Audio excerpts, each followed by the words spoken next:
As you know, I'm Marcia Keys, president of York College. Delighted to welcome you this morning to our Executive Leadership Breakfast and to welcome our special guest, Executive Vice President and CFO of Major League Baseball, Mr. Jonathan Mariner. A round of applause for him, please.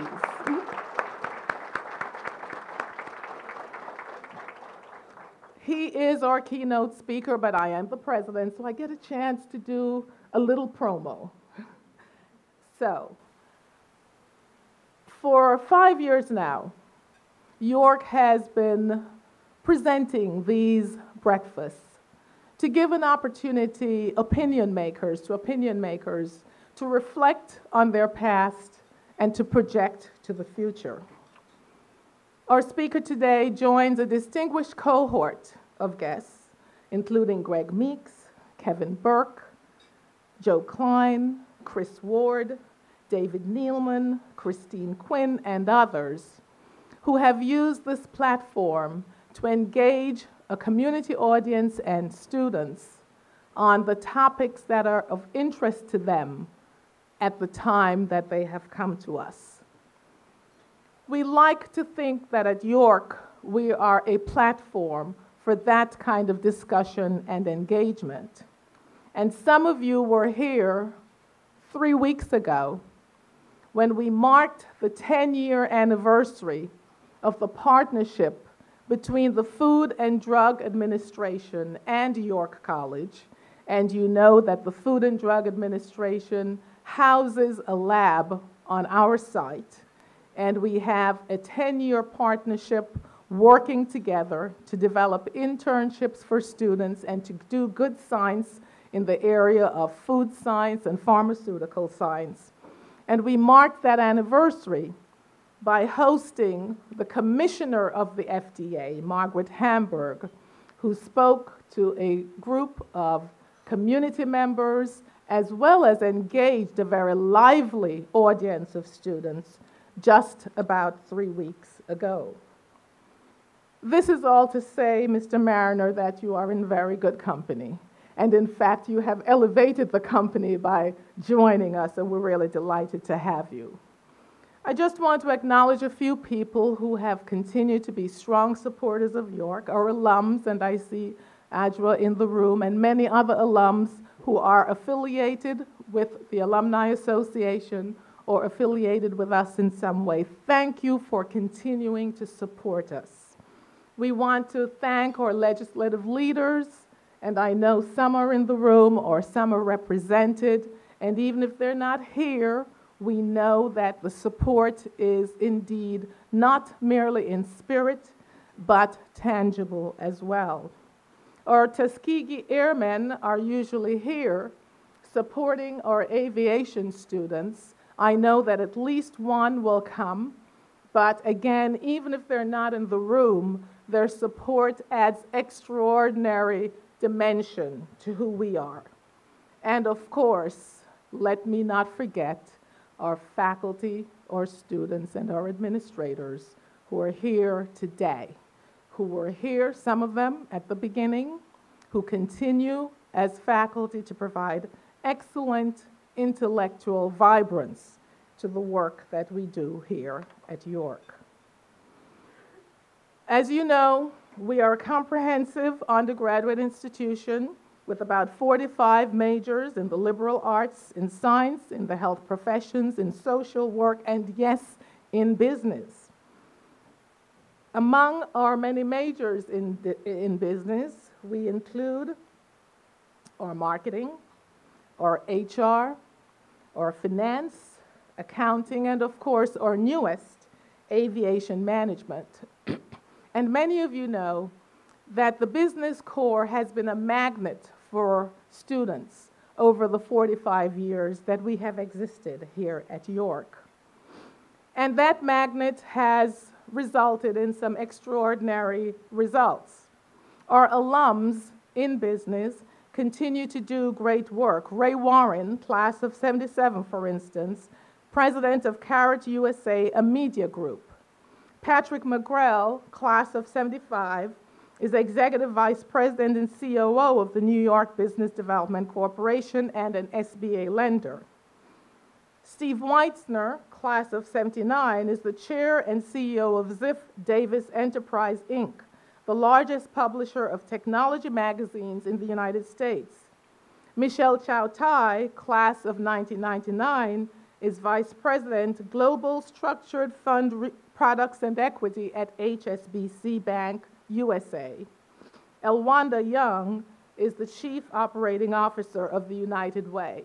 And just yesterday, I was talking with some students in our auxiliary meeting, and one of our students mentioned we're trying to have both kosher food and halal food here at York, and we're having some difficulty getting a halal vendor.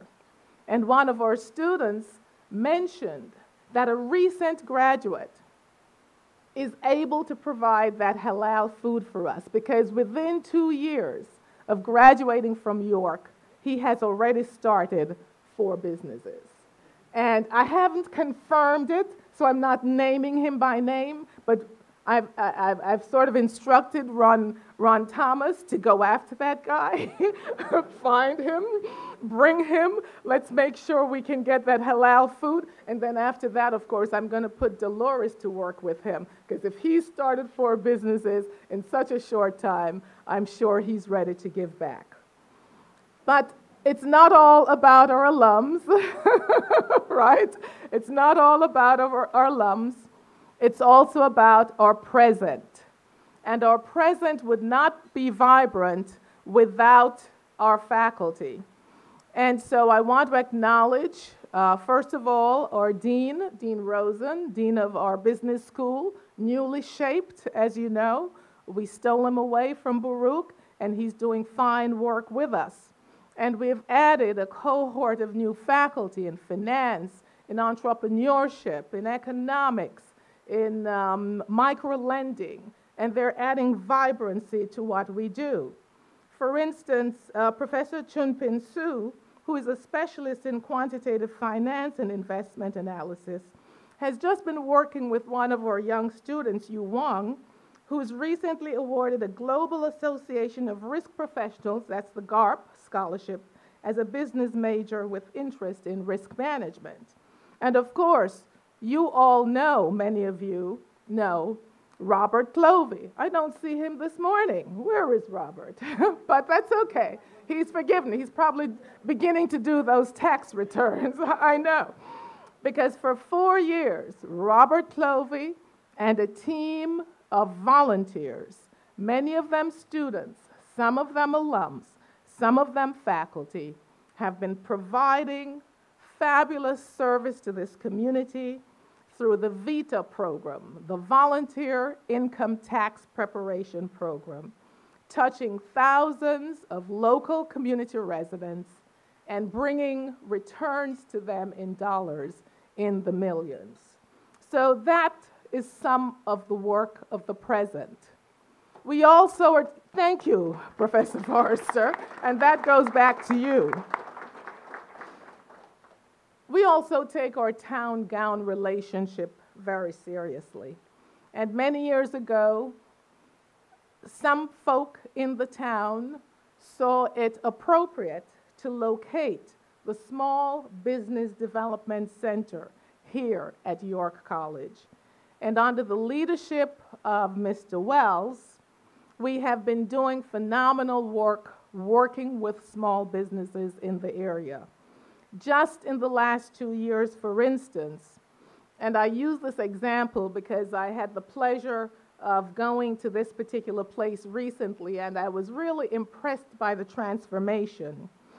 But he helped the Friendship Restaurant Group through the SBDC to secure over $1 million of loans from the Flushing Savings Bank to restore and transform then Cafe on the Green, now to Valentina's, a fabulous local restaurant offering really fine food with great service, and additionally providing 85 new jobs to the borough. So, Mr. Wells, thanks for that town-gown relationship. That is a part of who we are here at York. But because, of course, we live a life that must be balanced, and yes, we are about the intellectual life, we are also, and this is appropriate to our speaker, about the sports life, and we have some athletes here at York.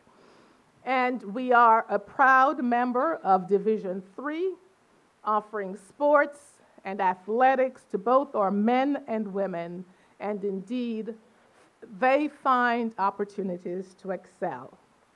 Unfortunately, no baseball, but we do have, but who knows? Who knows what could happen in the future? So with that background, ladies and gentlemen, I want to ask our distinguished professor, our graduate alum of 79, our chair of the Accounting and Finance Department, our endowed professor of ACFE, to join me at the podium because she is the person who got us this speaker today. And so I would like to ask her to come to the podium and formally introduce our keynote speaker, Dr. Kronecker, Professor Kronecker.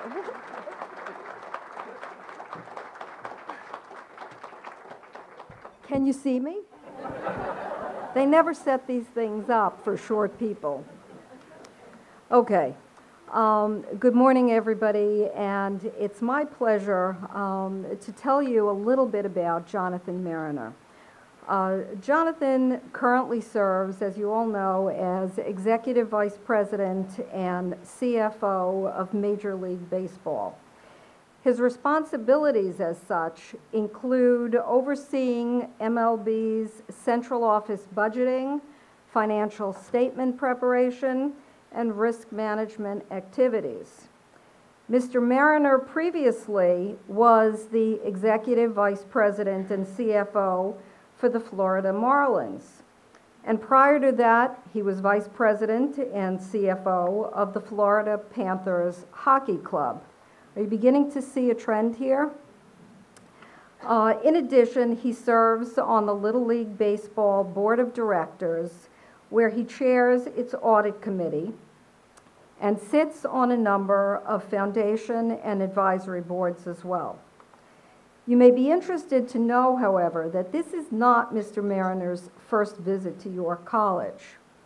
In July 2009, he graciously agreed to come to York to speak to a group of high school students who were participating in the Career Opportunities in the Accounting Profession program, which is sponsored by the New York State Society of CPAs. Mr. Mariner graduated from the University of Virginia with a BS degree in accounting. He subsequently received his MBA degree from Harvard Business School and is a former certified public accountant. In 2009, I had the pleasure of interviewing Mr. Mariner for the CPA Journal.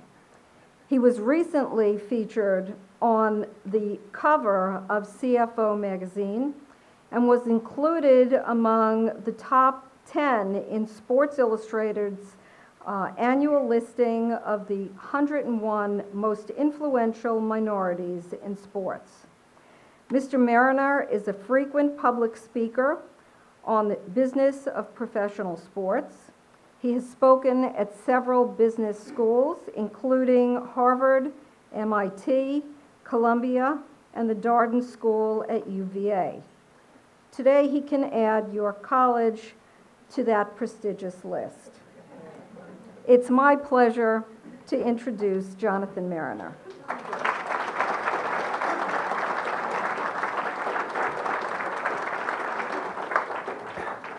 Thank you very much, Mary Jo.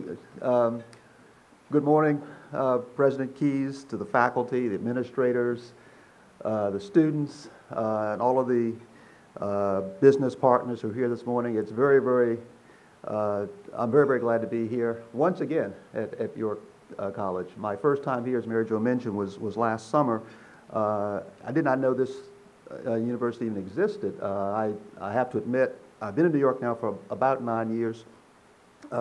I live, our office is first of all on Park Avenue at 47th Street. I live on 47 and First Avenue, so I have a very, very narrow perimeter that I tend to navigate. So coming out here was a real treat. I think it's an absolute hidden gem, and I'm glad to be back out here to speak again. As Mary Jo mentioned, I speak frequently on the topic of the business of baseball, but I thought this morning I'd take a slightly different approach. I thought I'd talk about sports in a slightly different context. And I should also warn you that notwithstanding all of my involvement in sports, I enjoyed playing sports often, but I did not play collegiately or professionally. Unlike some of my colleagues who can regale you with all kinds of sports stories, I don't come prepared to tell you about what happened in the Yankee clubhouse, doing some particular playoff. But I am pretty good at giving inside scoops on what happens on the business side of sports, and doing a Q&A perhaps I can provide some insights there. But for this particular talk, I thought in the short time I had, I would give you some insight into our business, using as a frame of reference a book that I was just recently reading. The book is called 7 Strategy Questions, and it was written by a Harvard Business School professor, Robert Simons. And he focuses on how to translate an organization's competitive strategy into day-to-day actions. In talking about that topic, it identifies 7 questions to ask to see if your strategy is aligning with your core values. And I thought I would just point out just some of the questions that this book raises and put them in the context of our sport, of our business, Major League Baseball. Some of the key questions that he asks in this book are, who are your primary customers? How do your core values prioritize shareholders, employees, and customers? He asks, what critical performance variables are you tracking? Are you creating creative tension in the organization? And he also asks, amongst other questions, what strategic uncertainties keep you awake at night? So I thought I'd take just a few of those and ask the question, cite some examples, and tell you how we've approached some of those. For starters, he asks, who's your primary customer? And as an example, he cites McDonald's in terms of how do you get it right, and it shifts over time. There is no right answer to this. He talks about during the greatest retail expansion boom in the history of the world, McDonald's primary customer wasn't you or I or our kids or any young people. Their primary customer, in their view, were the real estate developers and the restaurant owners. They focused on that particular constituency in order to grow their business. However, in 2003, when they started experiencing declining sales, declining store openings, their new CEO decided that, in fact, the customer was really their primary, the consumer was their primary customer. And as a result of that, it led to them changing their focus to a more regional menus. You may remember, and I kind of laugh about it sometimes, when they discover, that lettuce and tomatoes really is something you want to put on a hamburger. But the focus on the consumer and on consumer taste is what really made a difference in their performance. And as a result, even in 2008, they were one of only 2 companies that actually experienced an increase in their market cap during one of the toughest economic declines because of their continued focus on the customer itself. So you ask, who does Major League Baseball say is our customer? And it may seem somewhat obvious, but there are actually several constituencies that we look to in asking that question. Is it our television partners, Fox, ESPN, Time Warner, who really present our product to the fans? Is it our corporate partners, who, like Gillette, Pepsi, MasterCard, who really cross-promote our brand through their network of products and services? Or is it our players, the products on the field, people who you pay to go to see? Or is it ultimately our fans? We obviously believe the fans are our real customer, and there's arguments to be made for some of the other options, but we think the fan is our customer, and it became very apparent following the strike in 1994, where we really took a strong focus on our fans. when you look at following the 1994 strike, how we went to the wild card, we went to interleague play. Those are all things that really zeroed our focus in on our fans, as opposed to trying to cater to the TV market, trying to cater to our TV partners and the revenue that they drive for us. When you look at initiatives like instant replay that's being discussed, or adding a wild card, these are things you'll hear about over this coming off season. Again, the focus for us are our fans. What do you do to really keep the fans engaged in the game? We've also added 2 new affiliates. Our MLB.com, we call it Major League Baseball Advanced Media formerly, but that's for those of you who watch our game on the internet. Our attempt to bring the game to our fans, to what we call our displaced fans, led us to set up this internet company that we think is one of the most successful internet companies amongst professional sports. Again, reflects our focus on our fans. And in fact, our latest affiliate, Major League Baseball, the Major League Baseball Network, and if you haven't seen it, I really commend you to watch it, especially during this off season. For those Yankee fans that are suffering from not having won another World Series, if you want to keep track of what's happening with the Yankees during the off season and other clubs as well, no matter who you might follow, MLB Network is the place to go. Again, our attempt to keep the focus on the fans and to give them what they really want as we compete for eyeballs with the other sports leagues. A second question that Professor Simon asked: how do your core values prioritize shareholders, employees, and customers? And there's no right answer to this, but depending on how you answer it, you get a very, very different result. He cites, as an example of this, Merck's decision or their dilemma to deal with their heart drug, Vioxx. He mentions how Merck's CFO was faced with data that indicated that during the Vioxx trials, patients using that drug were experiencing higher levels of adverse cardiovascular events. And so, faced with this dilemma, he had three choices. He could continue the trials for the next 6 months when the trials were scheduled to end, and just collect more data and then make a decision at some point later. He also thought, as a second option, they could go to the FDA and just ask for increased disclosures on the packaging for the doctors and for the patients so that they can make informed decisions about the added risk of using this particular drug. The third option was to withdraw the drug altogether. But keep in mind, this third option would cost Merck $20 billion in cost of pulling the drug as well as lost profits. $20 billion. Professor Simon points out that core values should tell people whose interest to put first when faced with difficult choices. Again, no right answer, but it really impacts your long-term viability. In Merck's case, it was an easy decision to pull the product because of their long-standing mission statement that said, where patients come first. So in the mind of the former CEO, George Merck, he strongly believed in setting up that particular core value, that putting customers first would reward owners in the long term. We, Major League Baseball, faced a similar dilemma going back now almost 8 years ago during the height of the steroid scandal and performance-enhancing drugs. And it impacted us on 2 different levels.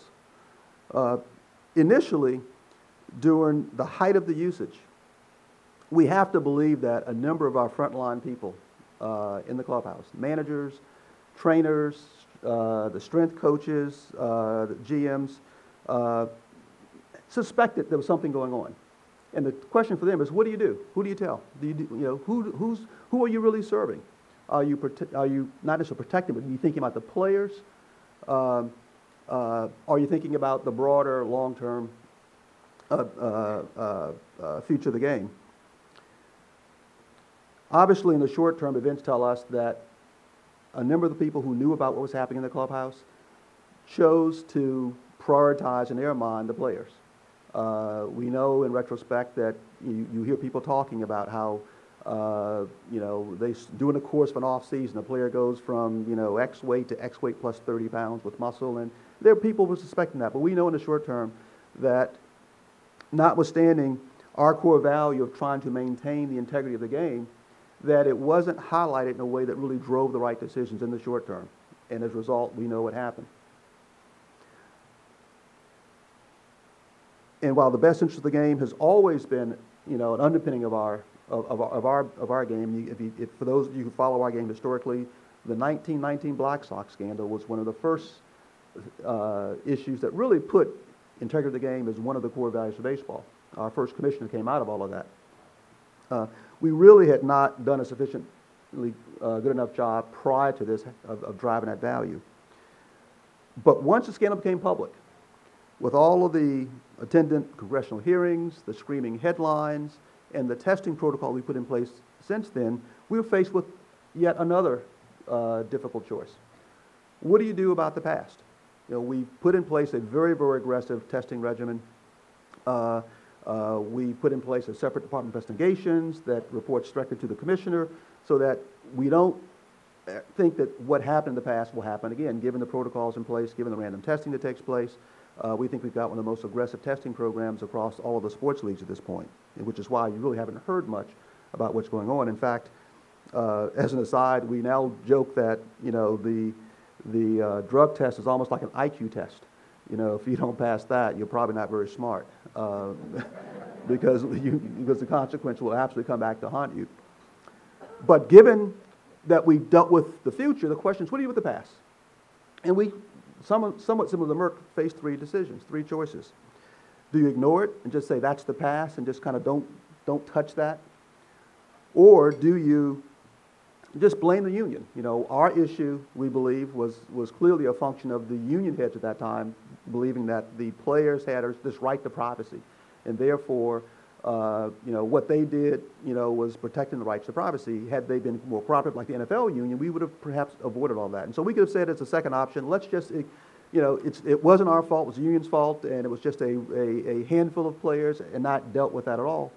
But the third choice, the third option, was to actually engage in a full investigation of the past. And if you followed our sport, then the decision was, the choice was, you bring in someone prominent like former Senator George Mitchell, and do as comprehensive an investigation of the past as you possibly could. To his credit, Commissioner Seelig chose that third option. In light of the public relations nightmare that people thought would come out of all of that, the disclosures that people thought would come out of that, and there have been names and other things that have come out of all of that, but he chose that third option because at the end of the day, as he said to a lot of the owners and those who really did not want to kind of reopen that chapter at that point in time, that the game's integrity was, in fact, at the fundamental core of our sport. And the fans and their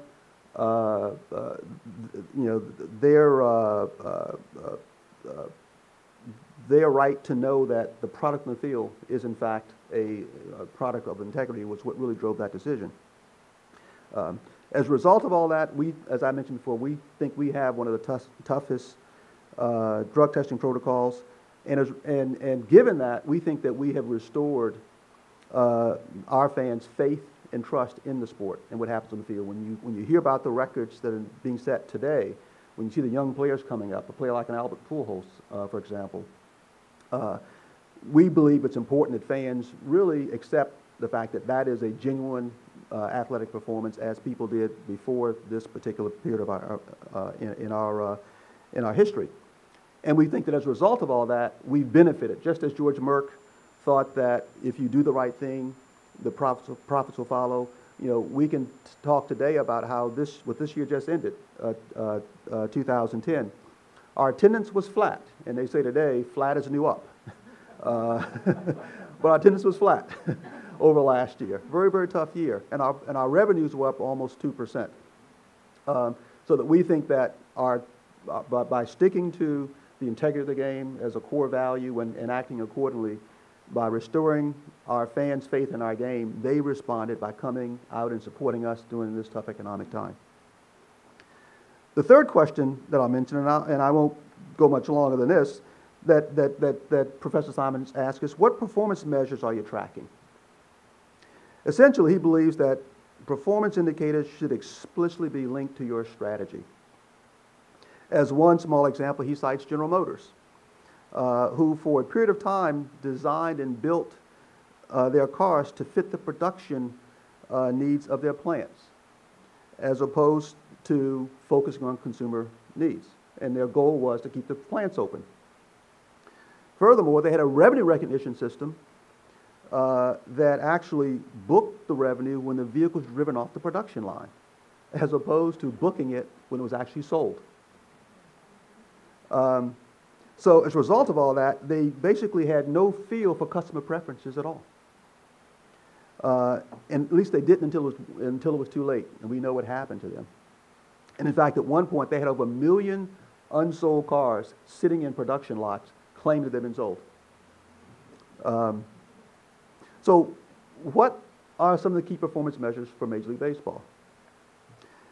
In our business, where there's just a myriad of stats and metrics that people can focus on, there's really two that we focus on, and they may surprise you. One is franchise value, and the second is competitive balance. In the case of franchise value, that clearly focuses on our shareholders, our stakeholders, the owners themselves. The competitive balance measure, that I'll talk about in a second, focuses more on the fans, putting the fans first. Franchise values are fairly easy to follow in the sense that you can look at what a team sold for. There's a limited supply of teams for sale, but we believe that tracking franchise value, tracking how people, the amount of money that people are willing to buy for the product, given all the things that happen for that team, is a pretty good barometer for us in measuring the health of our game. If you look at the recent sale of the Chicago Cubs, and the Texas Rangers, teams that were actually owned by entities that were themselves undergoing financial stress. In the case of the Cubs, the Tribune Company was going through bankruptcy. In the case of the Texas Rangers, the owner, Tom Hicks, had his own personal financial issues that affected the team. But the Cubs sold for $850 million. The Rangers sold for just under $600 million. Where if you go back before our new economic reforms went into place back in 2000, 2003, and quite frankly, before we cleaned up the game, the Anaheim Angels were sold by Disney for under $200 million, and the Dodgers were purchased from Fox for about $450 million, $430 million to be exact. Two LA market teams, sold for less than half of what teams in Chicago and in Texas sold for. We think that for us, in looking at franchise value, is a good barometer more recently of how we have really evolved our game, how we've been able to keep our core values true and have it be reflected in the health of our game. The other measure, though, competitive balance, is a little bit more interesting to measure. You may ask, how do you measure competitive balance? Well, for us, since winning a championship is the ultimate goal in sports, and the path to the title begins with the playoffs, we look at the number of different teams that actually qualify for the playoffs, the number of different teams that qualify, and also the number of teams that win the World Series. If you look back over the last 10 years, really the last 11 years to 2000, 9 different teams in the last 11 years in baseball have won the World Series. 9 different teams. We think that's a great measure of competitive balance. And it's a way for us to be able to say to our fans every spring, you have a reason for hope and faith. One of the commissioners, now some of you may, I won't mention any team names, may be down now today. But there is hope and faith. You never know. I mean, who would have thought, for example, 2 years ago in spring training that the Tampa Bay Rays would be in the World Series? So there is reason for hope and faith. If you look at other sports by comparison, I mentioned we have 9 different champions in the last 11 years. In the case of the NBA, they had 5 different teams that won in that same time frame. And the NHL and NFL have had 7 different champions. So some balance, but we think that we really, highlight competitive balance in our sport. The other barometer is looking at the number of teams that have actually played in the World Series in our case. For that same time frame, counting this past postseason, 15 different teams have played in the World Series. out of the 30 teams in our league. Over half the teams in that 10-year span have really played in the World Series. I think that's a great barometer. By comparison, the NBA has had 11 of their 32 teams in the NBA Finals. The NHL has had 11 of their 30 teams in the finals, and in the NFL, 14 of their 32 teams have been in the Super Bowl. So again, those aren't bad stats for those other leagues, but we think that we really do a good job of trying to maintain competitive balance. And there's some things that, when I talk about the business of sports and I talk about our economics model, et cetera, really explains in more detail how that came to be. But that is really something that we hold to be very, very important. But I'll just end with one final stat in terms of competitive balance that I really find to be quite interesting, and it ties into a lot of the debate you hear today about the collective bargaining agreements for the NBA, the NFL in particular, that are looking for economic reform. If you go back to 1980, and I'm talking about the NBA now, 1980 being the rookie season for Magic Johnson and Larry Bird, 30 years, only 8 NBA teams have won the finals in the last 30 years. Only 8 different teams. And I had to scratch my head thinking, is that right? But in fact, and I'll try and do this off the top of my head, 2 Texas teams, Houston, San Antonio, 2 Midwest teams, Detroit, Chicago, the 2 big coast teams, LA and Boston, and then Philadelphia and Miami. The only teams that won the NBA title in the last 30 years. It's kind of interesting.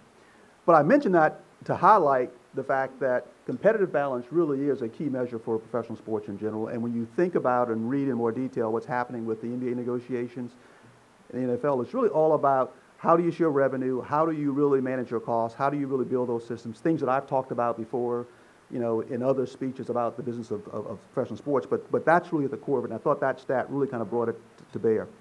We think we do a great job of that, but it remains, as we look at our own performance measures, one of the key things that we track. So I've been told that I can take questions, so I'm going to end on that note, but I thought I would just share those brief insights with you based on a very interesting book that I'm reading, and to give you a slight different perspective on our sport and how we make our decisions using some of the same metrics that other industries use in traditional business. So I'm going to pause here. Thank you for your attention for my brief remarks, and I'll take questions.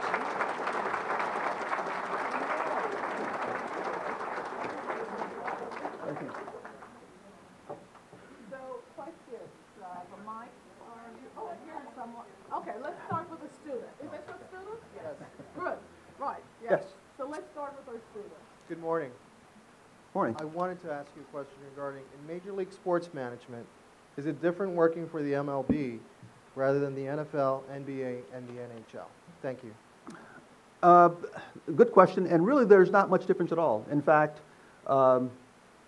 across all of the disciplines, in my case in finance, we tend to be fairly collaborative in sharing data and information. In fact, the NBA has a new CFO who joined them about 3 or 4 months ago.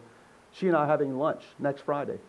I've had breakfast with the NFL CFO. We invite each other to our respective, jewel events, et cetera.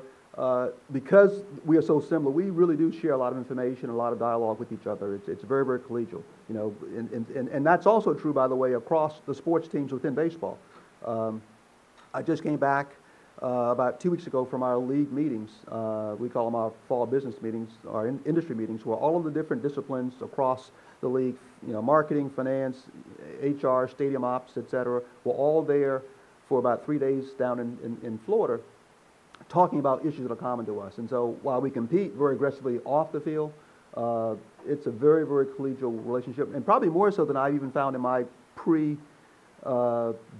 sports days when I worked in other industries.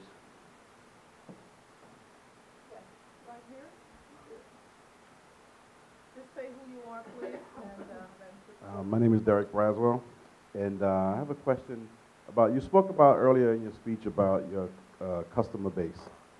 And I'm sure most of us can agree that the youth is a big part of your customer base. And I'd like to know what initiatives is the NBA, I mean not the NBA, but the Major League Baseball taking to accommodate our youth in our communities. inner city community? Sure. There's kind of a two-part answer I'll give to that. Number one, and I actually had this a little notation in my notes that I didn't mention during my remarks. If you followed our World Series this past year, Game 3 of the World Series, which was in Texas, started at 6 p.m. Eastern Standard Time. That resulted from a long-standing series of conversations we've been having with our partner, Fox, about whether to start the game at the traditional time of 8 p.m. that typically ends, after 11, where you lose a lot of the young viewers, or to start it earlier in order to attract more kids. A lot of people, my age and older remember when, putting sports on TV primetime wasn't a big deal, and having an afternoon game was, we all remember, coming home from school, or skipping class to go, watch or listen to to listen to a World Series game. Well, the media, the impact of the media on our business and the money that it brings in has gotten us away from that. But to your point, in order to try and attract younger fans, we actually moved that game back. It cost us and really Fox some money, because if you think about it, once you move out of that 8 p.m. primetime window to 6 p.m., it costs Fox in two ways. Number one, you lose the primetime ad rate card. That's very important. And number two, you also, in Fox's case, some of the most profitable programming are those, when cars, die, all those crazy, when good kids go bad, or when all that stuff, those programs, that 6 p.m. to pre-prime time programming, that's really profitable programming for them, as well as the local news. And so they had to give that up as well. But it was we did it in conjunction with Fox. One of our sponsors, Chevrolet, stepped up and made up some of the difference to do that. The broader question, though, we have a program called Reviving Baseball in the Inner City, RBI. That program has been around for almost 20 years now in baseball, and it is our attempt to get more kids involved in the game itself, it has an academic component as well. It's not just about the sport, but that has been a long-standing initiative of ours in order to get kids involved, exposed to our sport. And more recently, we've opened up an academy, a baseball academy, separate from the RBI program, but the academy itself in Compton, California, is designed to actually try and find those inner city kids in particular that typically get drawn away from baseball and other sports. We bring scouts in, and I don't have the stats, but there's a pretty impressive record of players, young players, that have come through our Compton Academy that we operate, that have been drafted into the pros. In fact, I think Curtis Grant he's an RBI graduate of ours, but we've got some young players coming out of the Compton Academy that we think are going to be pros down the road. And we've opened up a new academy in Atlanta, in Houston, Philadelphia. These are all either up and running or about to start. D.C., New Orleans, Milwaukee, other cities where we're doing academies that are really designed more to find real players. So we do have a... We'll talk to the New York teams. Over here, and then we come to Mr. Wells. Hi, my name is Carlisle Leach. Oh, hello. Hi, my name is Carlisle Leach. I'm a York College graduate, and proud to be here and welcome you here. Thank you. I have also been a Little League coach for 30 years and a high school baseball coach. So I'm glad to hear about programs that are going to bring more African American youth into the game. And I'd like to see more African American managers and front office people, and I'm glad that you're here for that. Part of that also, I'd like to see ways that Major League Baseball will invest money with hedge funds that are run by African American firms. And so if you can talk to that, and if you are the person, then I'd like to talk to you at the end of the day. I hope he's paying for his table, Professor Keyes, for the promotional he's getting.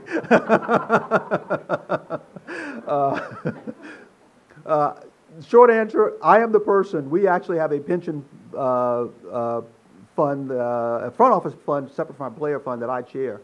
And we have in the past engaged minority-owned funds to invest. I'm not sure if you all know, I'll give a gratuitous promotion to another firm, John Utendahl, from Utendahl Capital. He's been active for a long time in the community. I actually met him through someone else who I knew, who I'd been in the job probably less than a year when I heard about his firm. I immediately, engaged them and gave them a substantial, 8-digit amount of money to manage for us. And so it's something that I hold near and dear. I actually oversee the diversity efforts for Major League Baseball. I just took it over about a year or so ago. We have a separate diversity oversight committee of ownership that focuses on both, the front office hiring as well as the procurement side, and I oversee that effort too. So I am the person, and I expect as a York College grad, you're taking care of the alumni contributions. Thank you.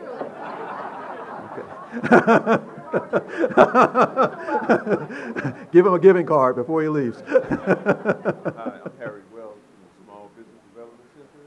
This is kind of a personal question. I see that you work for the Florida Marlins.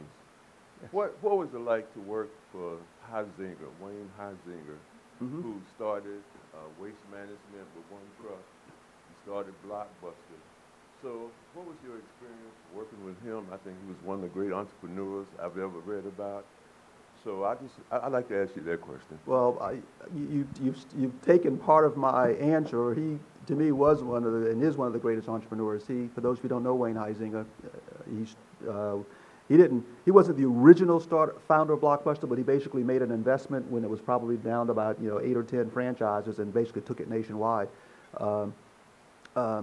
He also took, I want to say, 6 different companies from startup to the New York Stock Exchange, which is a pretty phenomenal track record. Working for him was probably the highlight of my professional career, quite frankly, and I enjoy what I'm doing today, and it's a very different environment. But I point out how it was, and I was there at the very beginning of the Marlins startup, and by small way of example, we would be meeting as an internal group, talking about things as a startup operation, about be it uniform colors and pricing and other things, and we would invite Wayne, over to review and to sign off on what we had done, and invariably, you'd be sitting there, and we kind of vetted this thing internally, for weeks at a time, and he would sit there in a matter of minutes. He'd say, well, have you ever thought about doing it this way? And of course, your initial reaction is, well, we already thought about, and you kind of, some initial kind of almost instinctive pushback. And he'll say, but think about it. And you stop and you say to yourself, you know what? He's right. And he had an innate ability to always kind of turn the picture, 90 degrees and give you a different view. And I think his career reflected it. And as a manager, I've also said this too. And as you can imagine, in our business, it's a very, very high-profile business. Everybody wants to work in sports. He was a complete delegator. As the initial CFO, and I was there for 7 of the 9 years.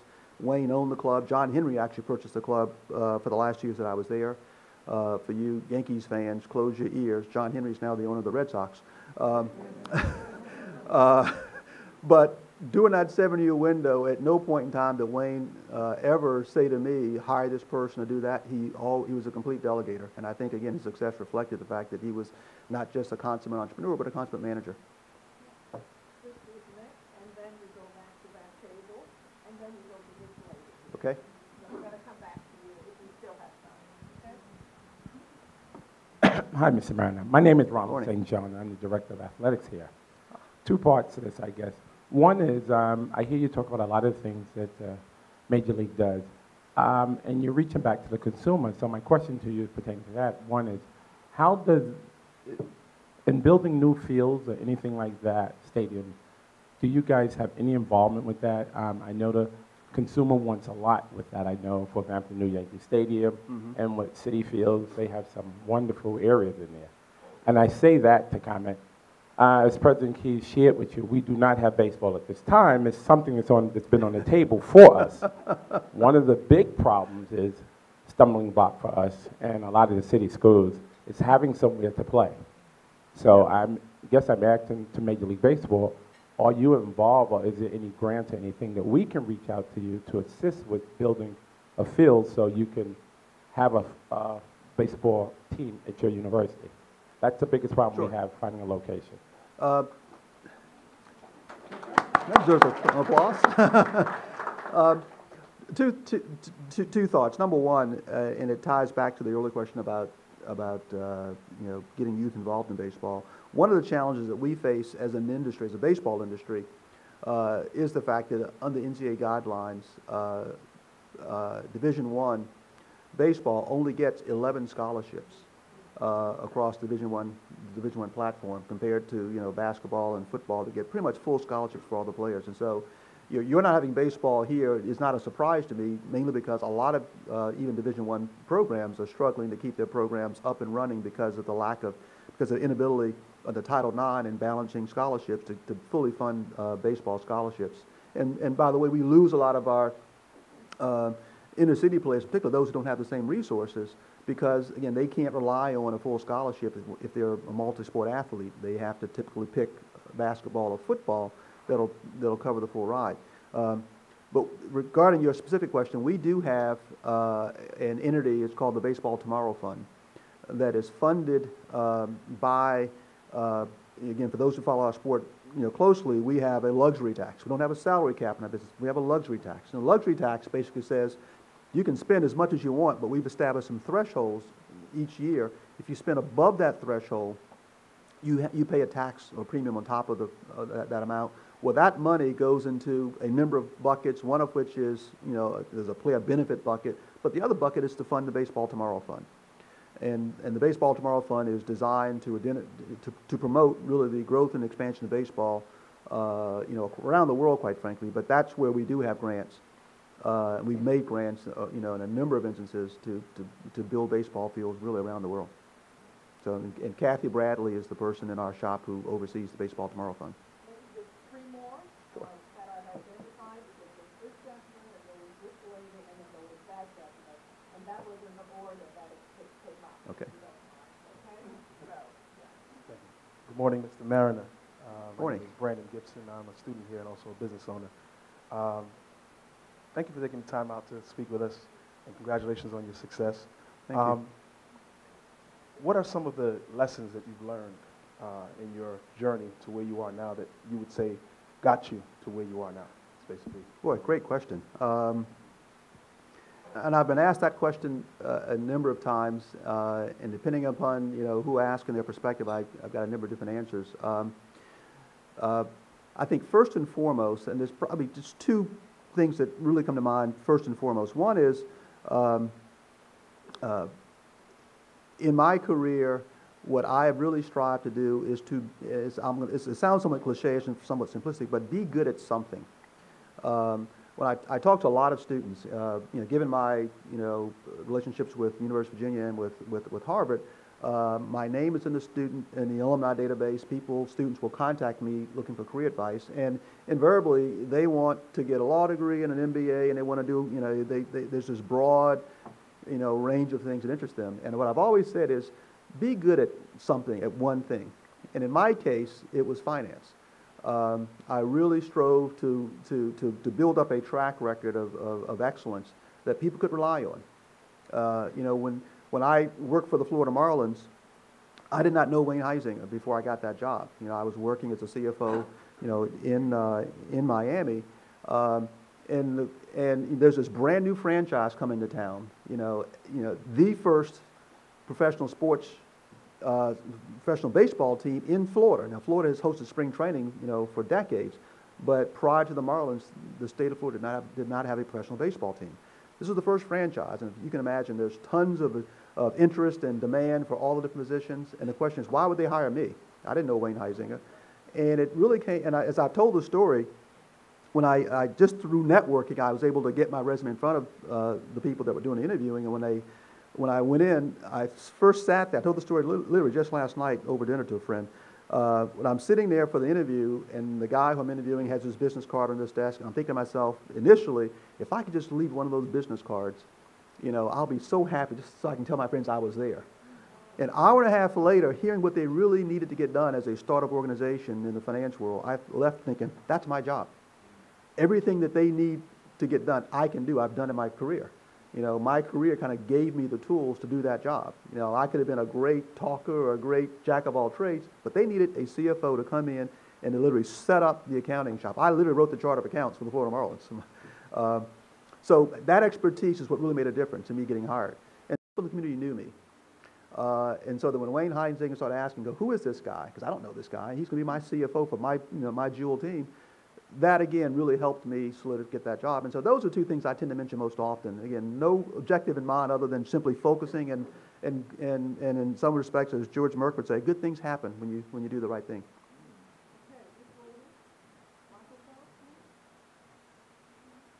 Good morning, Mr. Mariner. My name is Lori Shelton. I've previously worked with baseball in the past, and I'm a big fan, and I'm also impressed with MLBAM and the MLB Network. Great. And I think they're great to bring in a lot of fans who can't attend the games in person. Who'd you work for, by the way? The Mets. Oh, okay. Hope and faith, fans. Hope and faith. Hope and faith. Used to. It can happen. It can happen. Just wanted to know if either of those entities have had a negative effect on attendance throughout the country, because they're great and they involve a lot of people, but have they had any type of effect on ticket sales or in-person attendance?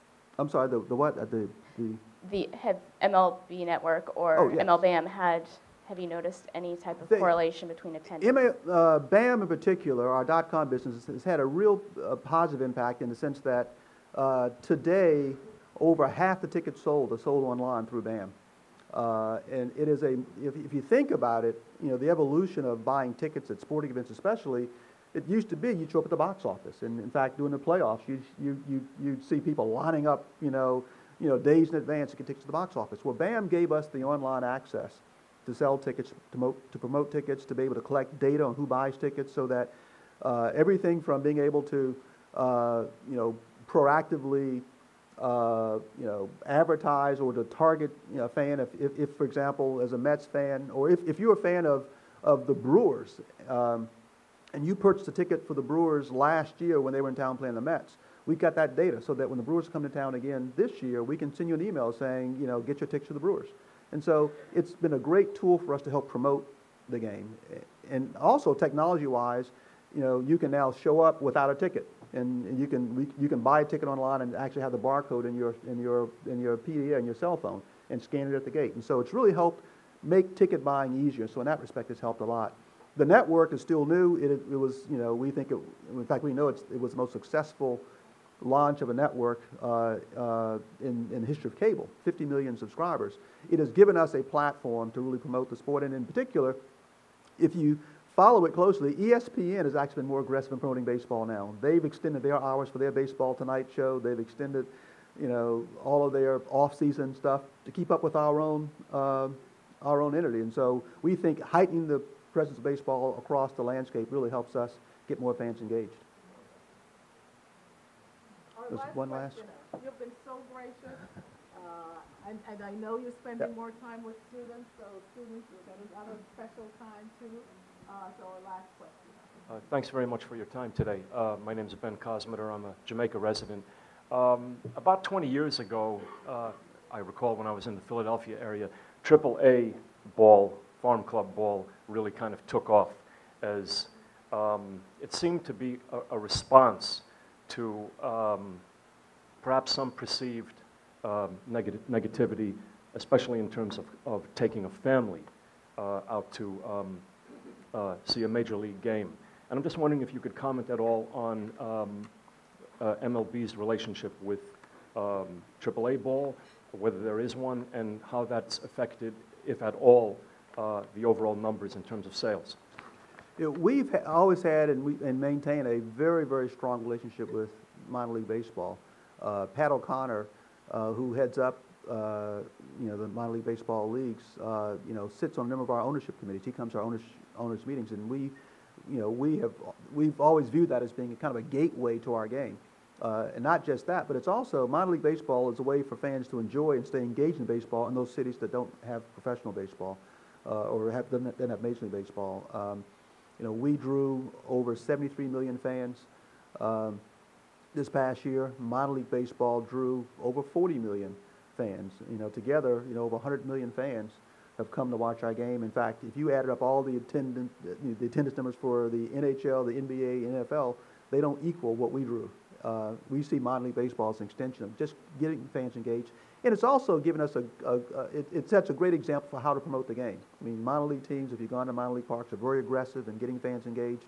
A lot of our owners, see that, and they really key off of that.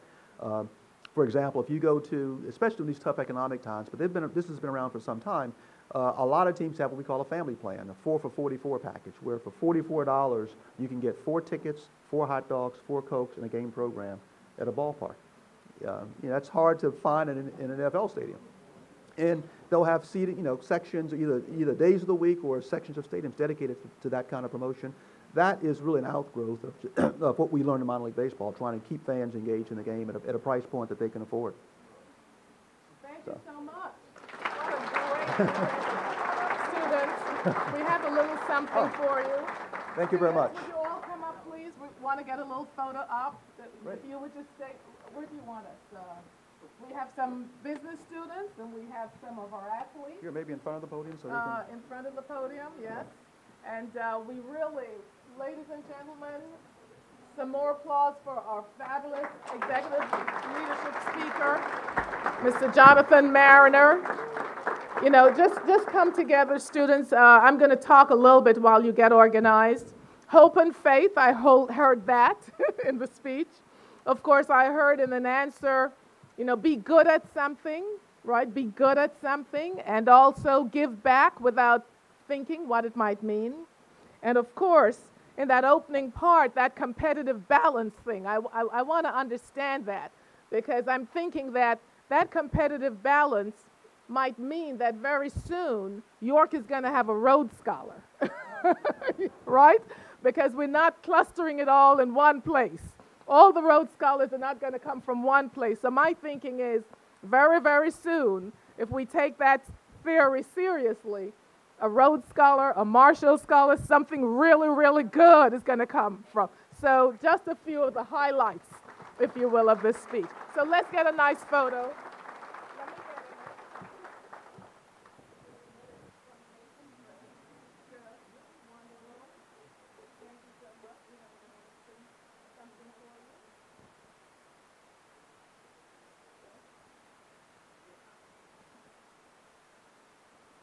A very safe and happy holiday, but not before we do just one more promo.